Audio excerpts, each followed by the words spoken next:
Hi, and welcome to our lecture on motivation. My name is Clark Imus, and I'll be facilitating this online lesson for the EMS Instructor Coordinator. Let's go ahead and get started. What is motivation? When you think of motivation as an educator, we have to recognize that it is the key to getting students involved and, in essence, becoming active participants in their educational process. It's important that we recognize that students have different motivating factors, whether they're internal driving factors or external factors like monetary or pride in their work or agency. There's a number of reasons why students are motivated, and there's a number of reasons why students oftentimes lack motivation. And we'll discuss those in detail as we go through this lesson. Motivation is, in essence, something relatively easy for students who want to be there to learn. They're generally motivated. Most of our adult learners, when we think about our andragogy-like students, we're oftentimes going to reference students who are independent, who are critical thinkers or have some life experience on their own. They've prepared and are well organized or have a system of or routine under their belt to be more successful as they prepare for their education. And we still need to be able to motivate those students, but they oftentimes are going to come in with a different factor of motivation right from the get-go. But not every group of students is that way. Oftentimes, if individuals are forced to attend education, whether it be initial or continuing education, it can pose a lot of challenges with us to be able to get them to have that buy-in factor and to actively participate in their education. Oftentimes, students will feel that the way that they receive their initial education is the way in which they should receive all education. And we oftentimes know that consists of the sage on the stage, the teacher-centered approach rather than the student-centered approach. And so as we think of that and how we foster the environment we're looking to motivate our students within, we have to recognize a number of different methods that allow for us to be able to discover what those motivational components are for your students. So we want to be able to come up with a concept that's going to allow for methods or methodology that's going to allow for students to discover motivation, whether it's you being able to identify what that is or for you to help assisting bringing that to light to identify that with the student as a motivating factor. You want to begin each course with some type of activity that's going to help draw in the student's motivation. I'm a big fan of the lesson planning or the scaffolding for lessons of BOP or BOPs. You may have heard me say this before. It stands for bridge, bridge objective, a pre-test, active learning with participation, and then a post-test, and then the S would be additional surveys or different strategies you would take on after to make improvements. But that bridge in the BOPs is one of the most important things, and that is the hook. That's what's going to capture your student to pay close attention as you're going through your lesson or your activity that you're going to be facilitating. Whether that has to do with impactful story, whether it has to do with a video case study, whether it's an activity or a worksheet, whatever it might be, it's got to be something that's going to grab your students' attention. And I want you to think back to your previous week's presentations where you had your first initial couple of minutes of your presentation. How hooked were you while you were watching some of those? Some students had great examples, ways to hook the student in, right, to create that motivational factor. Others did not have as aggressive of a factor for that. So as you think moving forward, reflect back on what those experiences were like, or reflect back on your experiences from initial or continuing education where you didn't really feel like the instructor created an environment for buy-in, an environment to hook you or to bridge you from where you are to the meaning behind what you're about to be able to learn. So understanding student motivation is very helpful to identify both positive and negative behaviors that you see in the class. If you're catching on to your students being bored, or they've got one of these things in their hands the entire time, looking down and just being able to clearly not engage in what you're doing, you're going to have to be able to identify what motivational factors we can put in place that may draw that student back in ways in which we can avoid any type of that negative behavior we're not looking for. It's also going to help you provide appropriate examples for why a student should do something if you ask them to do something. So again, if you're providing the value of why, there are always those students that exist that are going to ask you, why is this important? Why are we having to learn these things? And if you're trying to explain a subject matter that is maybe you're not very passionate about, or you're not the expert in the field on, but it's something you need to get the students through, and you need to be able to facilitate that. One of the last things you want to tell that why student is, well, we just have to get through this.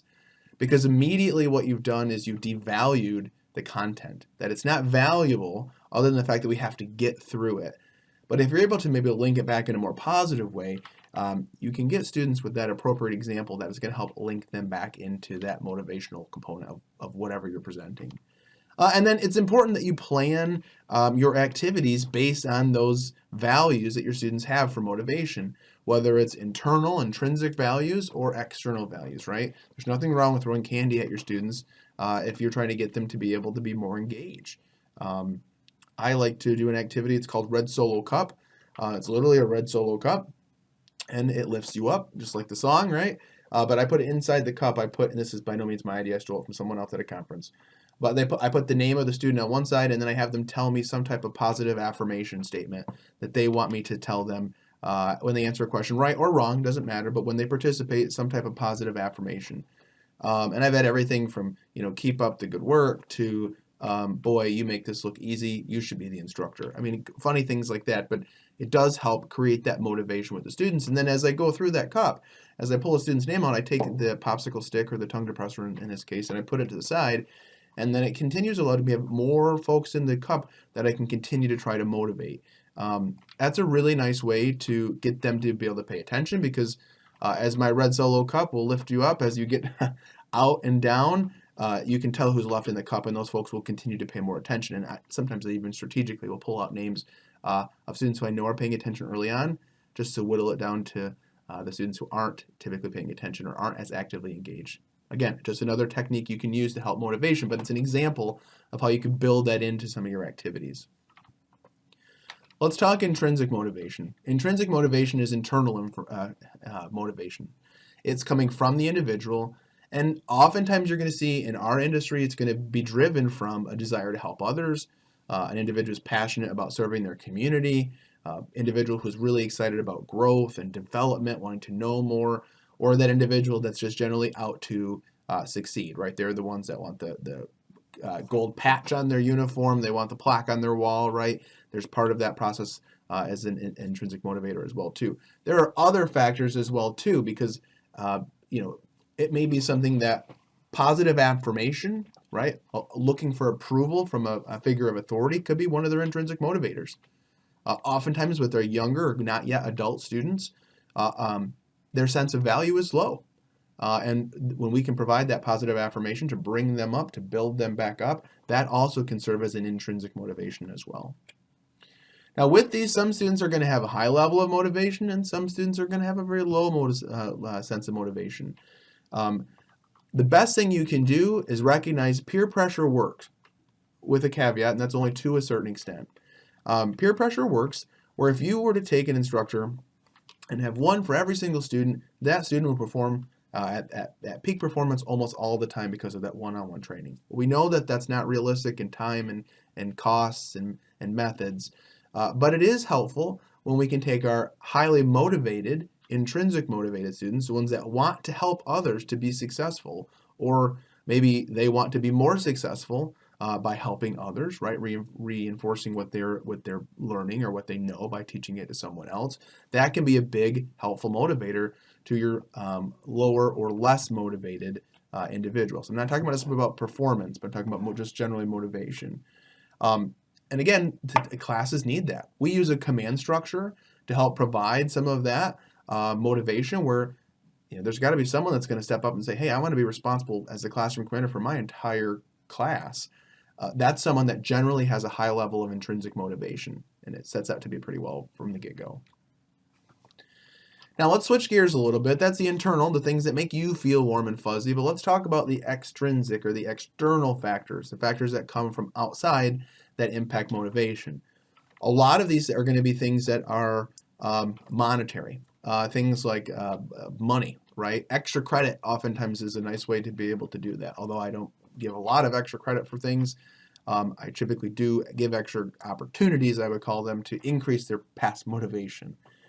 Even in this class, I will go ahead and I will tell you, yeah, you can make up late work. That's fine. but it's going to be only to a certain extent. I'm going to give you so much points of that to help you get your grade up. That's me creating an extrinsic motivation to get students to get caught up and learn the content, is by being engaged to be able to fish out some of those extra credit points, or go back and fix some of their lower performance work. Another one is time off work. Not everybody can, especially if you're looking at CEUs, not everybody can attend every class all the time. So is there some type of benefit that, hey, you know what, if you're going to do your CEUs through our computer-based system, you won't have to come in on your day off to get your mandatory training done. So there's ways in which we can help use that technology to help, again, keep them motivated from their time off of work, right? Be respectful of that. Think about, how can I motivate them to do these things? Well, maybe one of the ways is not having them do it when, not calling them in when they're off of shift or off of work. And then we also can do things like job requirements. We can establish that this is just a required component, and that will force a student, that will motivate them externally to attend your sessions or your classes, but that doesn't mean that they're going to necessarily want to be there, right? So that kind of leads us into our next step, which is activities that are going to help motivate students. That's really important. We know that activities, and when we use them effectively, it will help motivate your students. When learners are having fun and they don't realize that they're learning, that's when the biggest gain and growth occurs, right? We want to get them to be able to climb higher on the learning pyramid, right? The higher level, the synthesis, the evaluation components of that. And sometimes in order for us to get there, you've got to work on motivating your students to be able to do that. The first thing I always say is set high standards. I tell my students that we establish a standard, and we are going to continue to raise that standard throughout class. As long as you continue to keep reach for that standard, we're going to continue to try to raise it up for you, right? Because we know that just establishing minimums, just doing the bare bones is not going to be enough to make them successful. And I tell them that, there's nothing that's going to make a difference to their patient. Not a single piece of equipment they have will ever make a difference to a patient. The only thing that will is the squishy stuff between their ears, that gray matter, their brain power, right? That's what's going to make a difference. It's not their certification, it's not their education, it's their knowledge and their skills and their compassion that's going to make them successful. So sometimes you can use that as a motivation for them as well. We want to make sure that you've got clear expectations. If you want to establish that you're a professional standard with your class, with a uniform policy, or maybe even doing things like saying the Pledge of Allegiance at the beginning of class, right? Whatever things that you want to do, you got to make sure that you establish those clear and reasonable expectations early on for how you want your students to behave and how you want your students to learn and grow. And that's going to be important. You need to be the mirror for them. You should motivate them with your motivation, with your energy, with your compassion. You want to be that one notch higher. Even when it comes to dress, when it comes to their clothing, dress one level higher than they would, right? If they're wearing a uniform, maybe you should be in a uniform potentially. That's a higher class than theirs. If you're teaching general folks and they're in street clothes, maybe you're wearing business dress or business casual, right? Think of it from that perspective as well. We also know that whenever possible, let students have a choice. Let them participate in deciding what they will learn and how it will be accomplished. Give them options. This needs to be structured. This isn't, what do you guys want to do today? Do you want me to lecture? Do you want to just kind of go through the book? They're going to go with whatever is the path of least resistance. But if I give them an example of saying, hey, I got a couple different ways that we can do this. I got some video case studies we can go over. I've got some learning activities we can do. I've got some small group work or some worksheets, whatever you may want to call them. I've got these different things. What would work best for you? And you can use that to your advantage. The way I like to do it is, rather than asking the students when they come into class, because I don't always feel like they know what's in their best interest. So most of the time they do, but not always. I do like to kind of have a plan based on their learning styles. All of my students take the VARC learning assessment early on, or at least in this case part of this course, and they learn how they prefer to learn, what their preferred learning modalities are. And when we do that, I collect the data and it helps me identify how I should be teaching to their learning styles. And again, that's also going to help motivate that component. Now, again, we want to create challenges for students. We want to push them to grow. We want to push their ability for critical thinking and problem solving. Because when you solve something very difficult, right? When you do something that was challenging successfully, it builds more motivation, right? Accomplishment of small goals creates more motivation, creates more grit. It creates more passion and more perseverance for long periods of time without looking for immediate reward. That's our goal when it comes to motivating students, is to get them to be as passionate and have the highest level of perseverance that they can have as part of that. These are adults. They have past experiences. There's a chance, and there's a time and a place where that comes into effect. Ask them. So there are some times where students will have experiences with being treated poorly in the healthcare system. There are times where we'll use their past experiences even when they do a 12-lead placement in the ER, right? How accurate is the 12-lead placement that they're doing? And we say that that's important for potential diagnostic reasons in the pre-hospital setting. Draw on that motivation, draw on those experiences to help connect those dots, right? To give some context to what's being learned and allow for them to share back. It will help, again, be able to identify areas that are important to the students, and then again, hook them and keep that motivation as you get through some of that more difficult or challenging material. So create a desire to learn by helping students understand how they will use this information and skill, right? Talked about that student that always asks why. Tell them why. Tell them why you're doing learning activities that involve Play-Doh. Because it's not just because we're being silly and because that we're trying to go ahead and kill time and treat them like children. No, we know that they are kinesthetic learners, that they have to have some type of stimuli. They have to be moving in order to be able to retain these things. Silly Putty is a great way to do that by using your hands, right? So there are things that if we help inform them of why we're doing what we're doing, it will help continue to motivate them. They'll get behind you, believe it or not, in some of those goofier things you may try. And then respect the individual's commitment, their preference, and their needs as an adult. Give them the respect. If they're doing the work, good work. Keep it up. We don't have to baby them, but we're going to have to probably identify some of the other students that may need a little bit more encouragement to be successful. You can lead a horse to water, you can't make them drink, but you really can try to do everything you can to make sure that they're successful, right? So that they don't end up getting dehydrated. You can try everything you can in your might, and if they don't do it, then they don't do it. But at least you can say to yourself that you try to do what you can to make that student successful by providing internal or intrinsic and extrinsic motivations. So be positive, right? Be encouraging. Give praise when praise is earned, right? Also be really careful of the exact opposite of that. If you're going to call somebody out, you got to make sure you're doing it in the right place, the right location, at the right time. That should not be around other people, not around other students, not around other instructors, unless it's required or necessary for what you're informing them of. But we don't want to humiliate them, right? We don't want to call out a student and make them feel stupid in class, because guess what? They will shut down. Their motivation will just kill out. We want to do the opposite of that. We want to try to foster an environment that's supportive, one that where everyone is there to help be successful. We all try to move forward together as a class collectively as best we can. We adjust to our strengths and identify our weaknesses, and we do what we can to stay the course. And that means that we need to be the best person. We're going to be the cheerleader on the sidelines that's going to say, we're going to be there to help you be as successful as we possibly can. That is our role, to help continue that motivational component. Now, there are circumstances, clear circumstances, that can drain an instructor of motivation.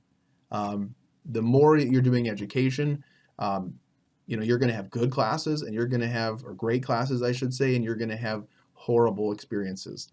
You're going to have great students, and you may have horrible people you have to work with that are students. You're going to have to kind of take it was the best of times, it was the worst of times. You kind of got to go back and forth with that. But here's the deal behind that. At the end of the day, if you can do good for one student or several students, right, and you can really try to give, that will help motivate you.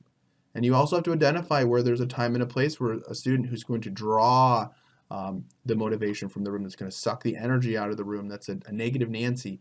We may need to do something to shut that down for the best culture, the best environment that we want to foster within our classroom. Because if we get sucked dry of our own motivation, our students will stop caring. And when the students stop caring, it's very difficult to kind of do anything from that point, because you kind of lost some value. You've lost your connection with the student for that.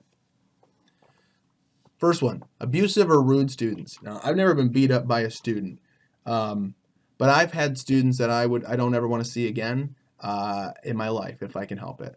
And it's not because they're bad people. They just didn't. They weren't good for me, and I wasn't my best when I was around some of those students. And so there's a time and a place where you have to wear your administrative hat, and you got to say, here I'm the program coordinator or director. This is where the line is, and this is where it needs to be. But I also need to make sure to do that effectively, I have to model the expected behavior. I have to have exemplary behavior.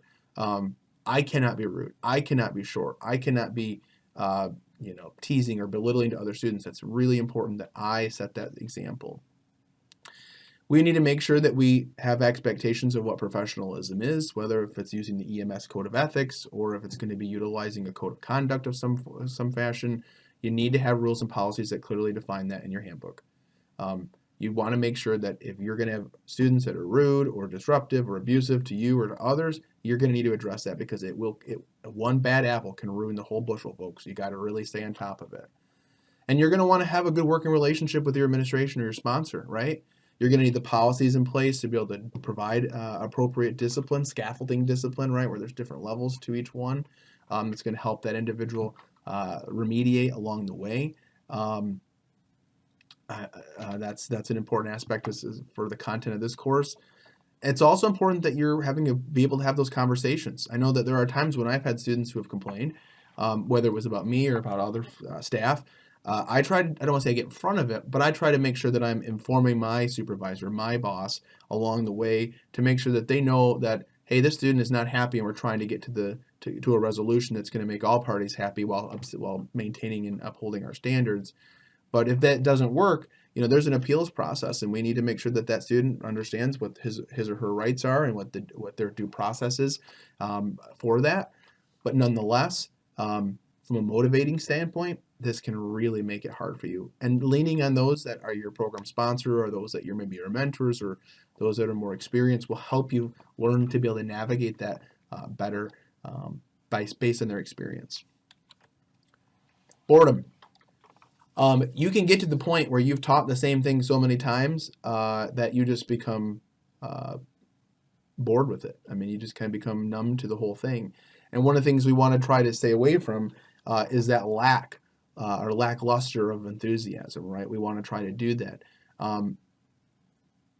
Go and seek out some really cool ways to motivate yourself. One of the ways that I find the best motivation is to go and find a speaker, a public speaker who is very well known or active, and then go and watch their information. I'm there to learn from whatever they're presenting on, but I'm also there to pick apart their presentation and go, man, that is exciting. That motivated me. I like this. I want to do this, right? So then switch gears for a little bit and put on your metacognition hat. Think about how you think. Think about how your teaching is, right?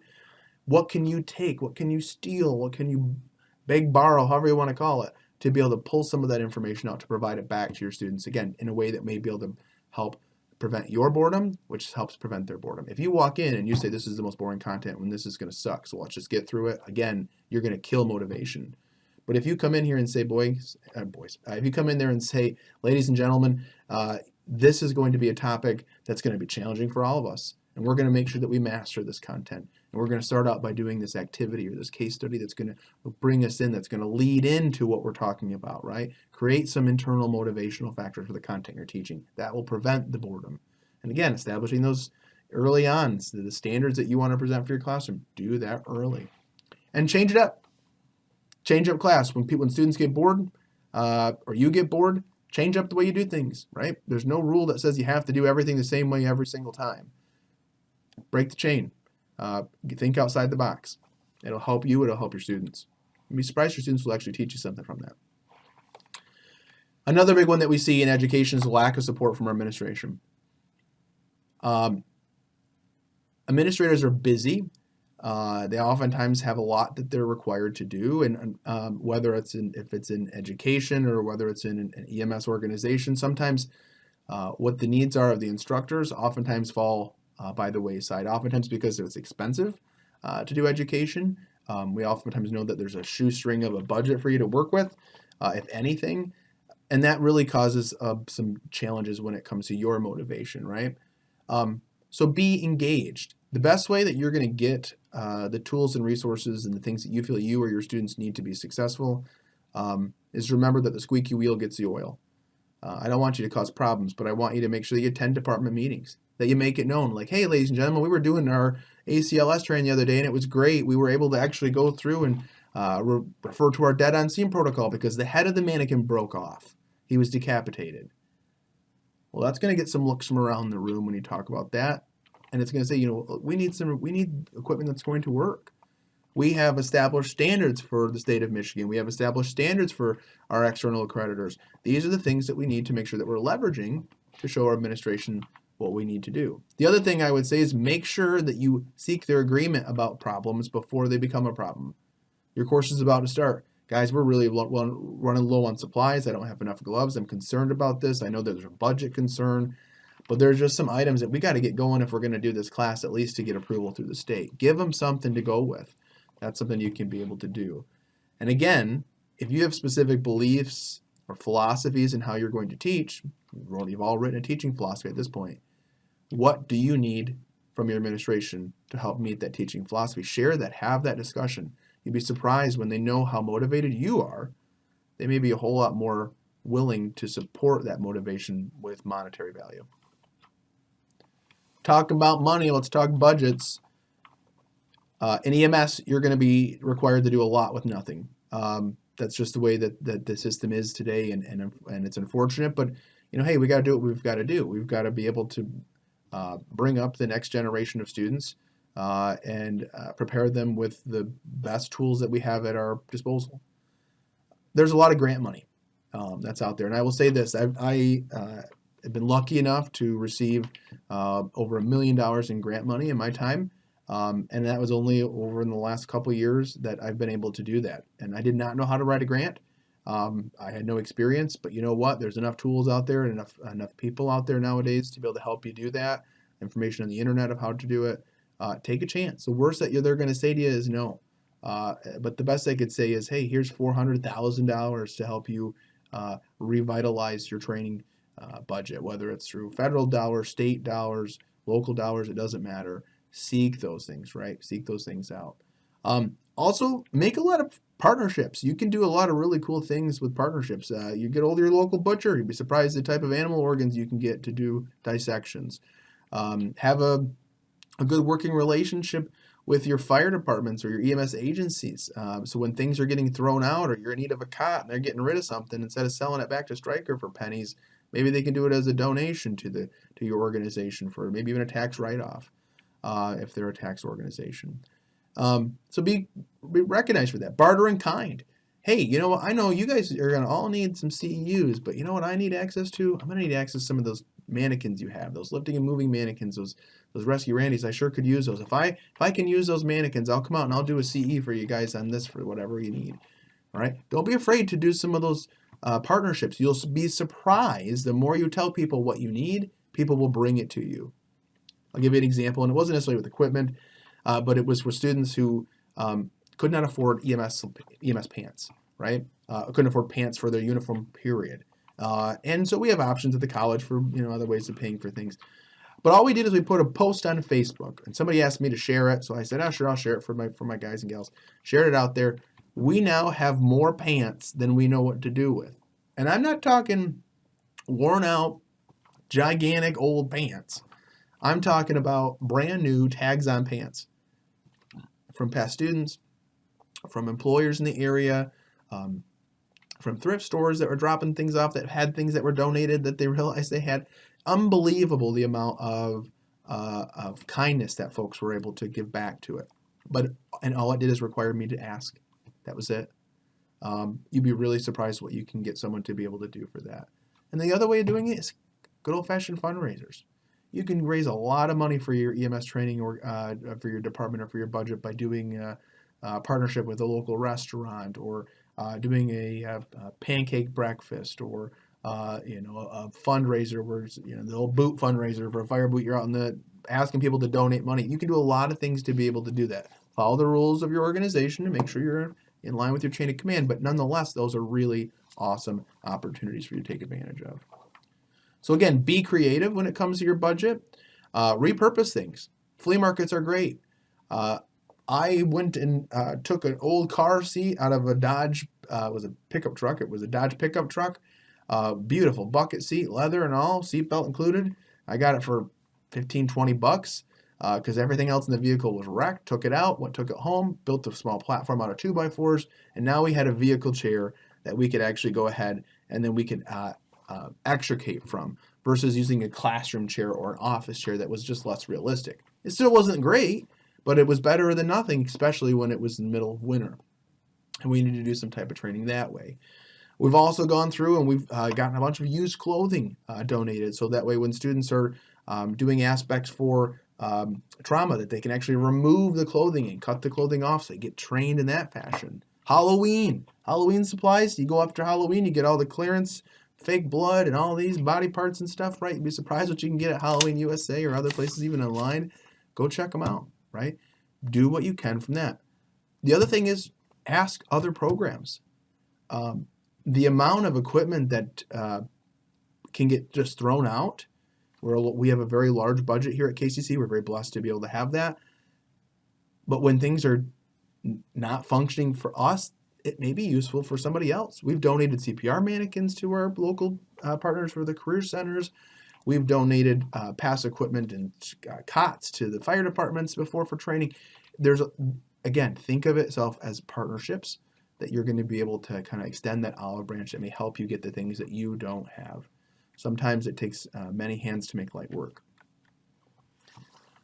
Last thing we know is in EMS, we're generally not in this for money. Compensation is something that's difficult for us. And that's not just in EMS, it's in education, right? If you look at what K through 12 teachers make a year, $34,000 to $40,000 a year, depending on where you're at. I was down in Oklahoma City not that long ago, and there was a sign, hey, teachers, great wage, starting out at $15 an hour. For a teacher, and they're responsible for our children and educating them to prepare them for the world, for what they have to do. I don't think that that's appropriate. I think we should pay our people more in EMS and in education, but nonetheless, we're not here because we're looking to make lots of money. We're here generally because we want to make a difference to those around us. But that doesn't mean that your time and energy and your contributions aren't valued. Don't be afraid to ask for more money. Again, I'll tell you, one of the things that I've learned in my time is the worst someone can tell you is no. And as long as you get good at taking no as an answer, you can get a lot of great stuff, because when they say yes, and eventually they may say yes, you may get some pretty good things. So just kind of keep that in the back of your mind as well too. Now, there's other things that you can do as far as values. Values. Maybe you're going to go ahead and, hey, I can't get a bunch of extra money to go ahead and to have a great program and all the great equipment, the things that I want, right? But hey, maybe something for my monetary component. Why don't you send me to the EMS IC conference, or why don't you send me to National Association of EMS Educators conference or an EMS World Expo? Send me to something so that I can get better at what I do, so I can do a better job for you, right? So some conferences or workshops, maybe they help you pay for some of those, or even some time off to attend for those, right? With pay. Those are things to think about as you go through there. The other part of it is when you get out there as an educator or an instructor, you attend some of these conferences, you need to network. If you want to move up in education, if you want to do bigger things in education, you have to make more friends. And the best way you make friends is by sharing ideas and sharing things with them. Some people may take that from advantage of you, but generally speaking, that's not the case. Most of the time, people are very willing to give and give and give when you help just a little bit. And I think it's important for us to have that motivation that not only we pass on to our students, we also pass on to our other fellow instructors.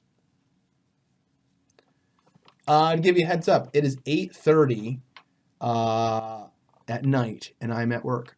And that's because I love what I do, not because I need to be home. I probably should be home with my kids. My wife's doing bed on her own, but regardless of that, it's important for me. I have value in the work that I do, and I want to do a good job of it, so I put in extra hours. You are going to have to learn to establish boundaries. That's what I'll tell you.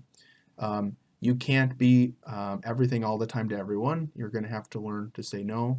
One of the things that was passed on to me is that if everything is of critical importance than nothing is, right?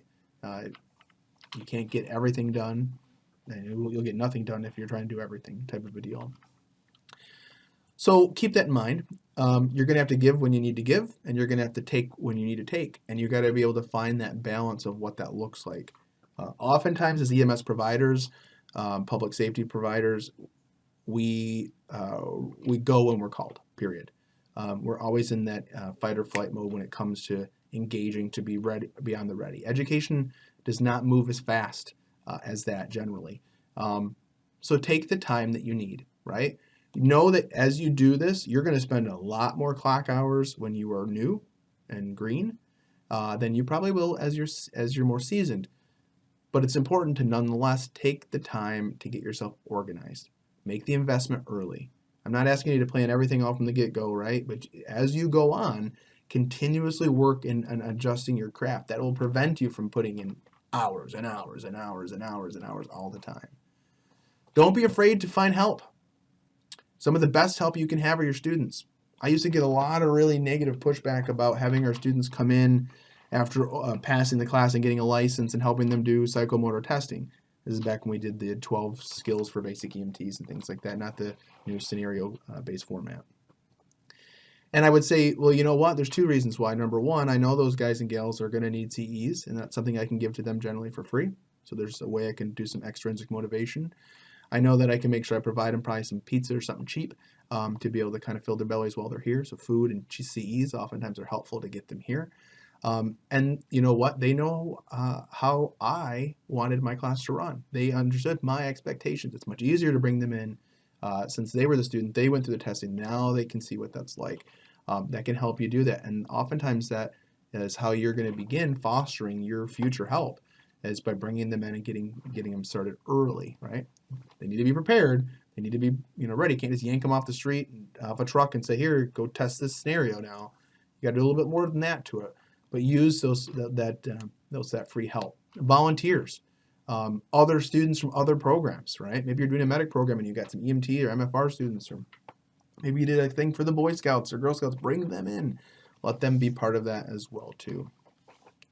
And know that when you're done with work, it's okay to be done with work.